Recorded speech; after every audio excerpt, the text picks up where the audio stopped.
সবাইকে স্বাগত জানাচ্ছি বিডিভিউজ ইনফোটেইনমেন্টে। আপনাদের সাথে আছি আমি সুস্মিতা দাস। অনেকটা রাতারাতি আইসিবিএম ক্লাবে যুক্ত হলো তুরস্ক। কোনো ধরনের পূর্ব ঘোষণা ছাড়াই হঠাৎ করে এই অর্জন পুরো দুনিয়াকে একটা ঝাঁকুনি দিয়েছে নিশ্চয়ই। তুরস্ক আজ পৃথিবীর সামনে তার বানানো প্রথম আইসিবিএম ইয়ালদিরিমহান উন্মোচন করেছে, যা বেশিরভাগ মহাদেশে আঘাত হানতে সক্ষম। কোনো পরমাণু অস্ত্র ছাড়াও হাইপারসনিক গতিতে ৩ টন ওজনে থার্মোব্যারিক বা বাংকার বাস্টিং বোমা কোনো লক্ষ্যবস্তুতে আঘাত হানলে তা যথেষ্ট ডেটারেন্ট ও ধ্বংসাত্মক হতে পারে। তুর্কি বিভিন্ন মিডিয়ার প্রকাশিত ব্রেকিং নিউজের দাবি অনুযায়ী এই নতুন মিসাইলের সেই সক্ষমতা আছে। বৈশ্বিক প্রতিরক্ষা প্রযুক্তি, বিশেষ করে আইসিবিএম উন্নয়ন এমন একটি ক্ষেত্র যেখানে গোপনীয়তা থাকলেও সম্পূর্ণ অজানা থেকে হঠাৎ করে কার্যকর অস্ত্রের আবির্ভাব খুবই বিরল ঘটনা।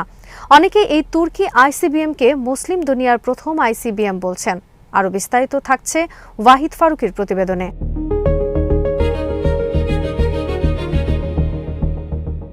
প্রথমেই আইসিবিএম কি এবং এর প্রযুক্তিগত জটিলতা কি সেটা বোঝা জরুরি।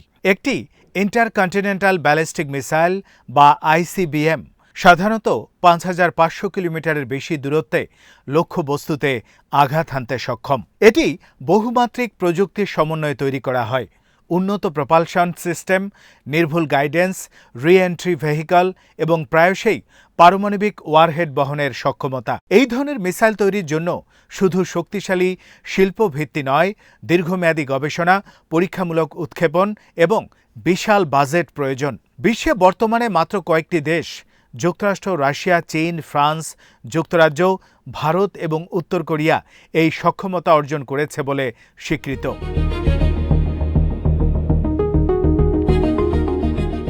তুরস্কের ক্ষেত্রে দেশটি সাম্প্রতিক বছরগুলোতে প্রতিরক্ষা খাতে উল্লেখযোগ্য অগ্রগতি অর্জন করেছে। বিশেষ করে ড্রোন প্রযুক্তিতে তাদের সাফল্য বিশ্বব্যাপী প্রশংসিত। বাইরাক্তার TB2-র মতো ড্রোন ইউক্রেন যুদ্ধসহ বিভিন্ন সংঘাতে কার্যকারিতা দেখিয়েছে। এছাড়া তুরস্ক নিজস্ব ট্যাঙ্ক, নৌযান, ক্ষেপণাস্ত্র এবং এয়ার ডিফেন্স সিস্টেম উন্নয়নের দিকেও এগিয়ে গেছে। তবে এই অগ্রগতি সত্ত্বেও আইসিবিএম পর্যায়ের প্রযুক্তিতে পৌঁছানো একটি সম্পূর্ণ ভিন্ন স্তরের চ্যালেঞ্জ।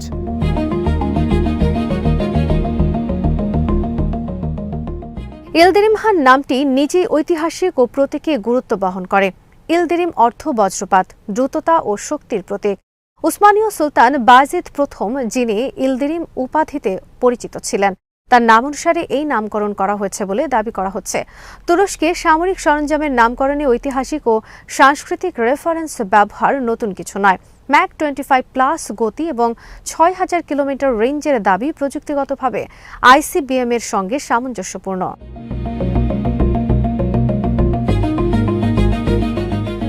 ম্যাক 25 অর্থাৎ শব্দের গতির ২৫ গুণ। এটি সাধারণত ব্যালিস্টিক মিসাইলের মধ্যম বা টার্মিনাল ফেজে দেখা যায়। কিন্তু এখানে গুরুত্বপূর্ণ বিষয় হল এই ধরনের ক্ষমতা অর্জনের জন্য যে পরীক্ষামূলক উৎক্ষেপণ, ট্র্যাকিং এবং আন্তর্জাতিক পর্যবেক্ষণ দরকার, তার কোনো নির্ভরযোগ্য রেকর্ড এখনও পর্যন্ত প্রকাশ্যে আসেনি। আধুনিক যুগে স্যাটেলাইট নজরদারি এতটাই উন্নত যে বড় ধরনের মিসাইল পরীক্ষা গোপন রাখা প্রায় অসম্ভব।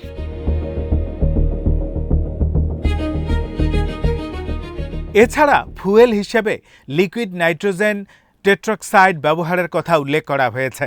বাস্তবে নাইট্রোজেন টেট্রক্সাইড একটি পরিচিত অক্সিডাইজার যা হাইপারসনিক প্রোপেল্যান্ট সিস্টেমে ব্যবহার করা হয়। এটি প্রায়শই হাইড্রোজেন বা অনুরূপ জ্বালানির সঙ্গে ব্যবহৃত হয়। সোভিয়েত যুগের অনেক ব্যালিস্টিক মিসাইলে এই ধরনের জ্বালানি ব্যবহার হতো। তবে আধুনিক আইসিবিএমগুলো ক্রমশ সলিড ফুয়েল প্রযুক্তির দিকে ঝুঁকছে, কারণ এটি দ্রুত উৎক্ষেপণযোগ্য, নিরাপদ এবং দীর্ঘমেয়াদে সংরক্ষণযোগ্য। যদি তুরস্ক সত্যি লিকুইড ফুয়েল ভিত্তিক আইসিবিএম তৈরি করে থাকে, তাহলে সেটি প্রযুক্তিগতভাবে সম্ভব হলেও কৌশলগতভাবে কিছু সীমাবদ্ধতা তৈরি করবে, বিশেষ করে দ্রুত প্রতিক্রিয়া এবং মোবিলিটির ক্ষেত্রে।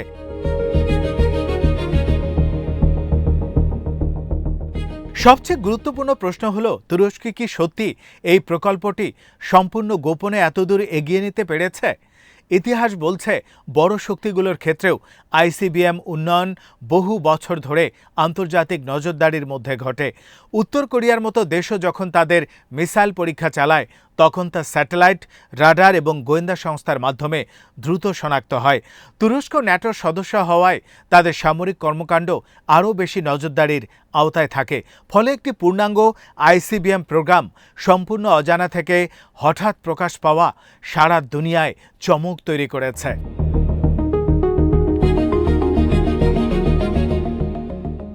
এখানে আরেকটি সম্ভাবনা বিবেচনা করা যায়।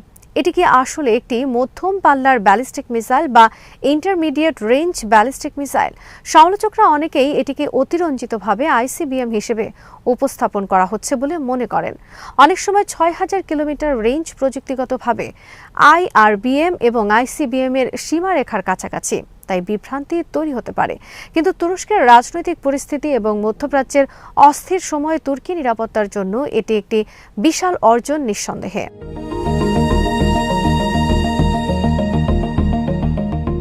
যদি ধরে নেওয়া হয় যে এই প্রকল্পটি বাস্তব, তাহলে এর ভূরাজনৈতিক প্রভাব ব্যাপক হতে পারে। ৬,০০০ কিলোমিটার রেঞ্জ মানে ইউরোপ, মধ্যপ্রাচ্য, রাশিয়ার বড় অংশ, এমনকি দক্ষিণ এশিয়ার কিছু অঞ্চলও এর আওতায় পড়বে। এটি তুরস্ককে একটি নতুন কৌশলগত অবস্থানে নিয়ে যাবে।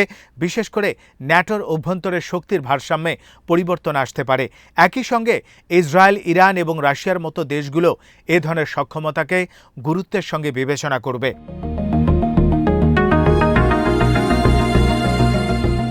তবে এই ধরনের সক্ষমতা অর্জন করলে আন্তর্জাতিক প্রতিক্রিয়াও আসবে। মিসাইল প্রযুক্তি নিয়ন্ত্রণ ব্যবস্থা MTCR এবং অন্যান্য আন্তর্জাতিক চুক্তি এই ধরনের প্রযুক্তি বিস্তার সীমিত করার চেষ্টা করবে। যদিও তুরস্ক নিজেই একটি আঞ্চলিক শক্তি, তবুও আইসিবিএম উন্নয়ন তাদের কূটনৈতিক সম্পর্ককে জটিল করতে পারে, বিশেষ করে পশ্চিমা মিত্রদের সঙ্গে। আরেকটি গুরুত্বপূর্ণ বিষয় হল পারমাণবিক ওয়ারহেড। আইসিবিএম সাধারণত পারমাণবিক অস্ত্র বহনের জন্য ডিজাইন করা হয়। তুরস্ক বর্তমানে আনুষ্ঠানিকভাবে পারমাণবিক অস্ত্রধারী দেশ নয়, যদিও ন্যাটোর নিউক্লিয়ার শেয়ারিং প্রোগ্রামের আওতায় তাদের ভূখণ্ডে মার্কিন পারমাণবিক অস্ত্র থাকার কথা জানা যায়। যদি তুরস্ক নিজস্ব আইসিবিএম তৈরি করে, তাহলে প্রশ্ন উঠবে, তারা কি ভবিষ্যতে নিজস্ব পারমাণবিক ওয়ারহেড উন্নয়নের পথে এগুচ্ছে?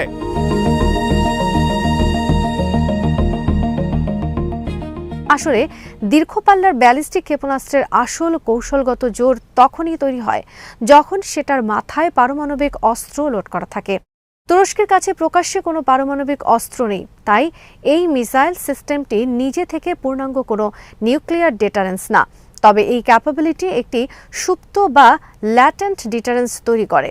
এটা বিশ্বের কাছে এই বার্তায় পৌঁছে দিচ্ছে যে ভবিষ্যতে পারমাণবিক অস্ত্রের পথ হাঁটার কোনো সিদ্ধান্ত নেওয়ার আগেই আঙ্কারা তার কৌশলগত লক্ষ্যভেদে প্রয়োজনীয় অবকাঠামো গুছিয়ে রাখছে।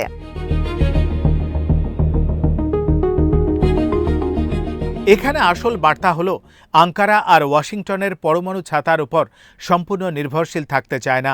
ট্রাম্প আমল থেকে ন্যাটোর প্রতিশ্রুতি নিয়ে যে সংশয় তৈরি হয়েছিল, এটি তারই একটি জবাব। ইনজিলিক বিমান ঘাঁটি বা বসফরাস প্রণালীর নিয়ন্ত্রণ ব্যবহার করে তুরস্ক বরাবরই ন্যাটোর ভেতরে নিজেদের গুরুত্ব বজায় রেখেছে।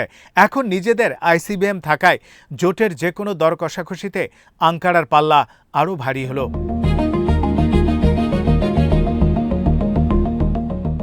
প্রতিরক্ষা খাতে স্বাবলম্বী হওয়ার পথে তুরস্কের জন্য ইয়েলদিরিম হান একটি বিশাল মাইলফলক।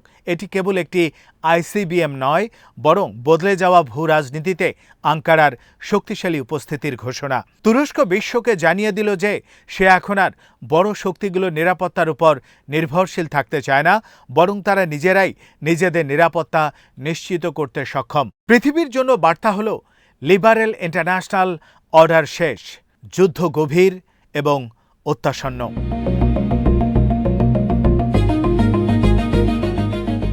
আজ এখানেই শেষ করছি।